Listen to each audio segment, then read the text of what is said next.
Hi, 7th grade. Today we're going to talk about transitions.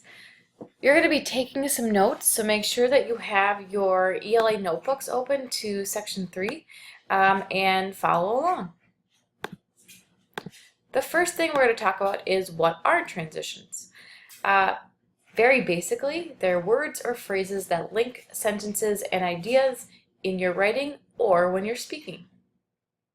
Transitions have two main purposes. And those purposes are to help your ideas flow smoothly and to help show the logic of your ideas.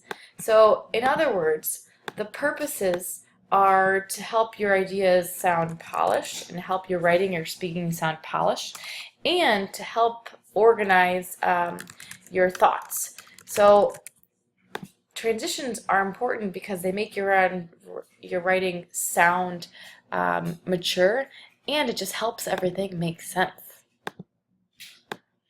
Transitions can be in two places when you're writing. They can be at the very beginning of a sentence. They can also even be within a sentence. And lastly, and this is really important and what we'll talk about a lot today, is that we do use different transition words depending on the goal or how you're trying to link information within your paragraphs.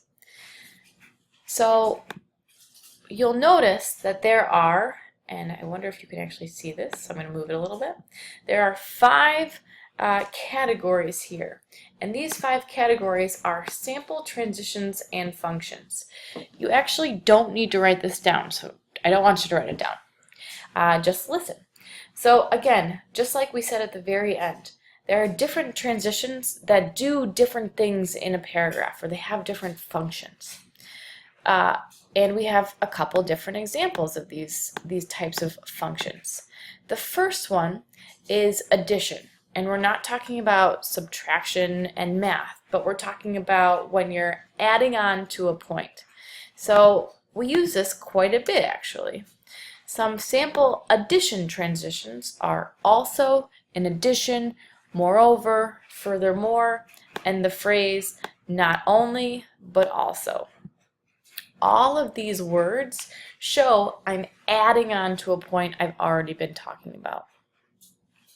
Next, we have exemplification. And I hope that you notice, if we look at kind of the word and we break that up, we see the word exemplify in here. And exemplify is connected to examples. And what exemplification transitions do is they introduce your examples or your supporting evidence. So, a couple of exemplification transitions include to illustrate, for instance, for example, and to demonstrate. Next, we have sequence transitions. And sequence transitions, I think a lot of us are very familiar with. These words show order, or the order of ideas or order of events. Some examples of sequence transitions include first, second, next. You could even think about finally, last, etc. After that, we have summary transitions, and summary transitions are used to show that you're wrapping up. You'll notice that some of these are very similar to what we talked about with concluding sentences. For example, in sum, to summarize, in summary, and to sum up. A lot of sum going on. Finally, the last sample transition category is contrast. And what contrast means is difference. So this is when you would use when you're comparing and contrasting two things. Some examples of contrast transitions include however, in contrast, but, and yet. So I told you that these are just some sample transitions. There are many more functions and categories of transitions besides just these 5 listed. To go back to our paragraph version A that included the transitions, I want you to notice that there are many different types and many different transitions within this paragraph. Each transition has its own function. So again, going back to, we don't just use the same transition words over and over again, and we use transition words based on, like, again, how we're trying to connect information.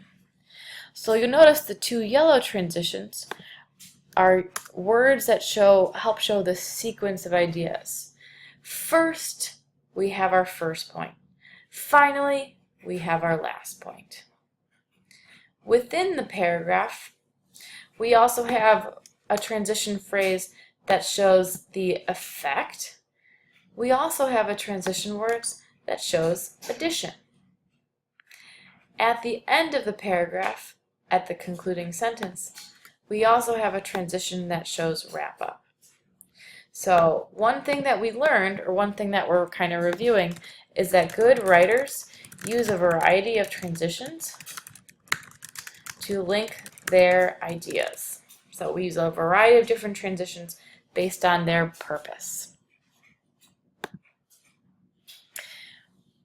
I do want you to now resume taking notes for this part. So transition locations. When you're wondering, where should I include transition words in my writing? There are 3 definite places that I always want you to include transition words. Like, no matter what, always, always, always. The first place is whenever you're adding on to a point or an idea. So this means you're introducing something and you're talking about it, you're going to add a piece to it, also, in addition, or so on. The next place you're always going to include transition words is every single time you're introducing supporting evidence or facts or details. For example, for instance, to illustrate. And lastly, you're always, always, always going to have transitions to begin every concluding sentence. Going back to our steps for concluding sentences, we always start with a wrap-up transition. Steps to add transitions. I want you to also write these 4 steps down.